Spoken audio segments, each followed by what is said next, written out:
இயேசுவுக்கு வந்து அந்த டைமிங் குறித்த கிளாரிட்டி, ஒரு தெளிவு பாருங்க. இந்த வேலையில் இதை செய்யணும், அந்த வேலையில் அதை செய்யணும். அற்புதம் செய்கிற வேலைன்னு இருக்குது, அதுக்கப்புறம் எருசலேம் போய் சாகிற வேலைன்னு இருக்குது. டைமிங் அப்படி அப்படி திட்டம் தெளிவாக இருக்கிறார் அதை பற்றி. நமக்கு என்னென்னா சில நேரம் வாழ்க்கையில் எதை எப்போ செய்யணும், எந்த ஒரு காலத்தில் இருக்கிறோன்ற தெளிவு இல்லாமல் வாழ்ந்துக்கிட்டு இருக்கோம். சில நேரம் நமக்கு என்னென்னா அந்த உயர்வு உடனே வந்துடணும், வரலைன்னா நம்ம அப்செட் ஆகிடுறோம். அந்த ஒரு ஏதோ ஒரு காரியம் உடனே நடக்கலைன்னா நம்ம எப்படி நினச்சிட்றோம், எவ்வளோ டிலே ஆகுது, ஏற்கனவே லேட் ஆகிடுச்சு. அதனால தான் சொன்னேன், நம்ம பர்ஃபெக்ட் டைமிங் இல்லை. ஏன்னா நமக்கு டைமிங்கே கரெக்டாக புரியல, தான் பிரச்சனை. அவருடைய பர்ஃபெக்ட் டைமிங். ஆனால் அது வெயிட் பண்ணிகிட்டு இருப்போ கொஞ்சம் கஷ்டமாக தான் இருக்குது. நமக்கு வெயிட் பண்ணிகிட்டு இருக்கப்போ கஷ்டமாக தான் இருக்குது. ஆனால் நம்ம நம்ப வேண்டும். எல்லாத்தையும் நம்ம புரிஞ்சிக்க தேவையில்ல, இதை நம்பணும். என்னை குறித்த அவருடைய திட்டம் அவருடைய பர்ஃபெக்டான டைமிங்கில் நடக்கும் அப்படின்றத நம்பினா போதும். எல்லாத்தையும் புரிஞ்சிக்க தேவையில்ல.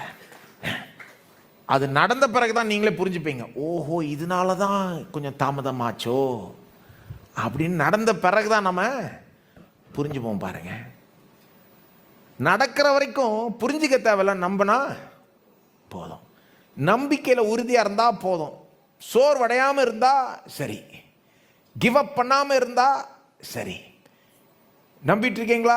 உங்கள் வாழ்க்கையில் சில காரியங்கள் நடக்கும், தேவனுடைய திட்டங்கள் உங்களுக்கு வச்சிருக்கிறார், இதெல்லாம் அவர் ஏற்கனவே வெளிப்படுத்தியிருக்கிறார், இதெல்லாம் நடக்கும் நம்புறீங்க. ஆனால் நடக்கலை, மன சோர்வடைய வேண்டாம். அவருடைய திட்டம் அவருடைய குறிப்பிட்ட நேரத்தில் நிச்சயமாய் நடக்கும். இதை யாரும் மாற்றவே முடியாதுன்றதை நம்பிட்டுருங்க.